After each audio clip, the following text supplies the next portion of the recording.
So I got this DM and I wanted to hear your thoughts about it and we can discuss. So basically, I won't read it in detail because I don't know if she watches these IGTVs, but essentially, this guy is like kind of stringing her along and they used to date and they broke up and now they're friends, but the sentence that she said is, I feel like he's keeping me around for convenience. Mm, And yeah, that's what I was like, I do not like that. say no more, sis. Um, but I guess the idea of like it is so I feel like it's so easy for girls to settle. And maybe it's in a delusion in my mind, but I just feel like guys are not as prone to settle as Mhm. girls are. What do you think that's the case, or what do you think? I do. I agree with that. I think that for whatever reason, because I know like both guys and girls, everybody struggles with confidence in some way. But in that area, I think guys, from what I've seen at least, I think they have more confidence. And so they're going to like shoot high. Like a lot of times you see them like they're way outside of their league. Like, no, like no offense, but that's just kind of what I've, observed. And and like girls don't typically do that. It's like they go with like, okay, what's safe, what's comfortable, what's easy. I'm gonna go there, um, or convenient, you know, I guess. I would agree with that. But but as somebody who has been on both sides of this, like I've been strung along for convenience, and I've also strung someone else along for convenience. Same. Same. I hate to say it, but it's true. And Yeah. so, everybody wants to have somebody to talk to when they get bored, Exactly. Exactly. but you don't want to be that person. Like, you don't want to be their go to for when they're bored. That's not what good relationships are built on. Yeah, I agree. I think like I wish that I could, I guess, I just wish I could show them a preview of what life could be like if you didn't settle and how much better it is if you just take that chance on yourself. Like, I feel like girls are just not taking a chance on themselves because there's not as enough hope in that it could be better. And I'm like you, I've totally just strung people along because I wanted attention, and probably way more than I'd like to admit. And I've also just been strung along and been too nice to, I don't know, break it off, or been just like, yeah, like the attention. That's the bottom line there. We're all winning here. Yeah, you're bored, I'm bored. Great, let's be bored together. But ultimately, that's preventing me from stepping into who I want to be, the person I would want to be for my future husband. And because I guess I found my self worth in one of my loneliest places because the only person that I could talk to was the Lord. Yeah, same. So, how can we? I mean, are we just to tell girls like, yeah, that sucks, you just have to go through that, or Uh, what? Honestly, I think it's like if you look at the Bible, like Jesus always went to the lonely places, like and that's where his strength came from, and that's the same for us. I don't know why we think it's any different. Like when you feel like you want to talk to somebody because you're bored or whatever, and you don't like, and you feel lonely, like that's when you turn and you pray and you read the Bible, and like literally that's where all of that's where you become more like him. That's where you become more solid in who you are because he made you. But that's where all the good stuff comes from. And then it's like when you're ready, you will find someone that is suitable. But until then, you're not going to find someone who is worthy of who you are. But like, I don't know why we think that like being lonely necessarily. Now, loneliness, yeah, that can be an issue, um, especially if it goes on too long and you get depressed, whatever. I'm not talking about that, but Yeah. going to a lonely place, there's so much good that comes from that. I don't know why we would think that it doesn't. Like that's exactly where I went. Like I've been engaged twice uh, before my third one that took, and like the after the second one, I was just like, oh my gosh, just forget this. Like I'm done.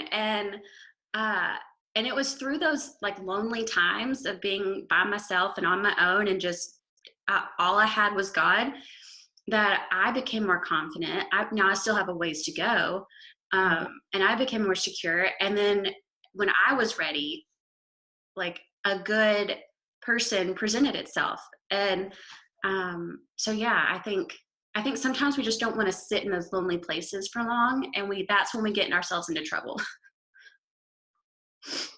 But that's just me. 100%.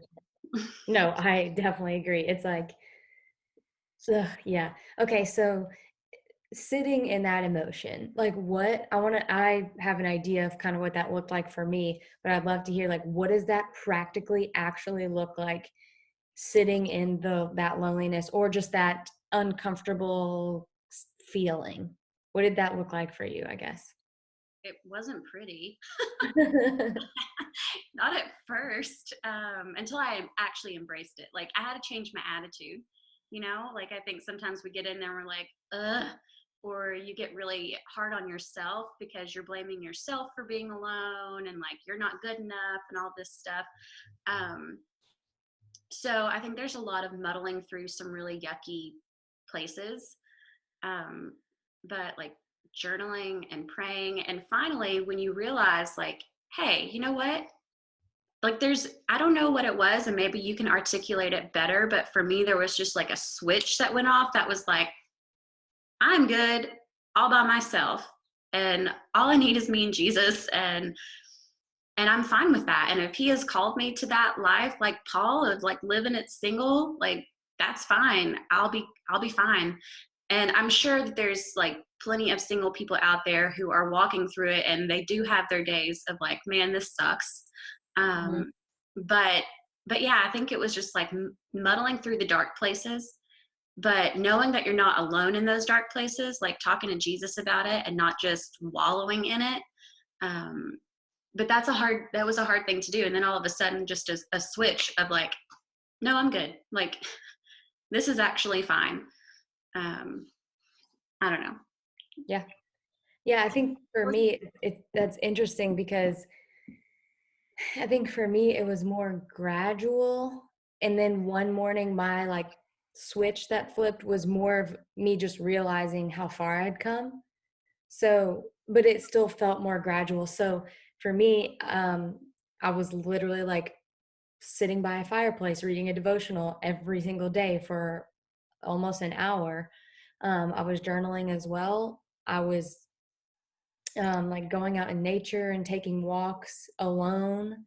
Um, I was crying myself to sleep for sure some nights. Like Yeah. that's just what that looked like. Yeah. And and then but it was like every day I kind of woke up less inclined to reach out to an ex or someone new or anyone other than like people who know and love me and support me like my friends or whatever. But I was just a little bit less inclined to seek outside attention. Yeah. So gradual for me. It was very, I don't know. I think that's what it was. And then one day I woke up and I was like, oh, I don't need the validation from anyone else.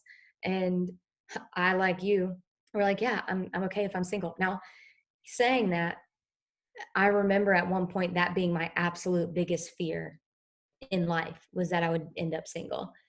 Um, so I know that if some people watch this, they're like, no, I will never be okay with that. Like, I guess what I'm trying to say is like, I was never like, I hope this happens. I was just like, I'm so at peace with where the Lord has me. I trust where he's going with it, Yeah. Yeah. if that makes sense. So It totally makes I sense. don't know. I think that's definitely like the practical way of like what this actually looks like and how you get to where you need to go to not settle. Yeah. And just, Do you think so? I think so. And just giving yourself grace for it. Like, when you're walking through that, I mean, I still would reach out to people, like to exes and different things every now and then, and you just have to give yourself grace for that. Don't plan on doing that going into it, but Yeah. know that if you do, it's all right.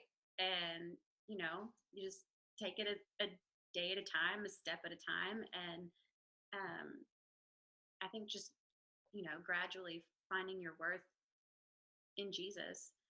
And when you get there, you start you stop settling for less, because you don't, like, you feel secure with just you and him. And then two, even after I got married, like, I found the right person, or a good person, a right person for me. And um, even after you get married, you can still, like, take steps back in your confidence and security, and and your worth, and you have to redo that. Like, there's seasons, I think, where you have to walk through that over and over again. So just know that, like, once you, like, do this and you find your worth in Jesus, sometimes there's going to be things that'll knock you off of it again, and you're gonna have to do it again. It's not a one and done. When you get married, it doesn't mean that everything is peachy Yes. and that, like, rainbows and butterflies. Like, it's a ton of work. Like, my husband, this is terrible to say, but Sure. Ryan was like, if I died before you, you would totally get remarried. And I said, ain't no way I'm doing this again. No. Like, it is so much work. Like, it is so much work, and it's worth it, and it's good. But yeah. No, that's hilarious. That is so real. I get that for sure. That is so funny. So But closing I thoughts. love you, sweetie. No. Yeah. I love you so much. No, I'd never remarry because my love would die with you. Closing thoughts. Um, I mean, don't be afraid of the loneliness. Mhm. Go into battle with the Lord in fighting for your worth. And honestly, that's the most exciting time, because transformation comes from spending time with Jesus. Like, that's exciting to me to think. I know not everyone loves change, and none of us really do, but, like, it gets me excited to think about, like, man, what am I gonna look like on the other side of this thing? And Mhm. and so that's something exciting to hold on to when you're going through those lonely places, and you're like, man, I really want to give in and do this again for the thousandth time, even though I know how it ends, and reach out to that person. But if you just keep holding on to that, of, like, transformation, like, is going to happen through this, and I'm going to look different on the other side if I just keep pushing through.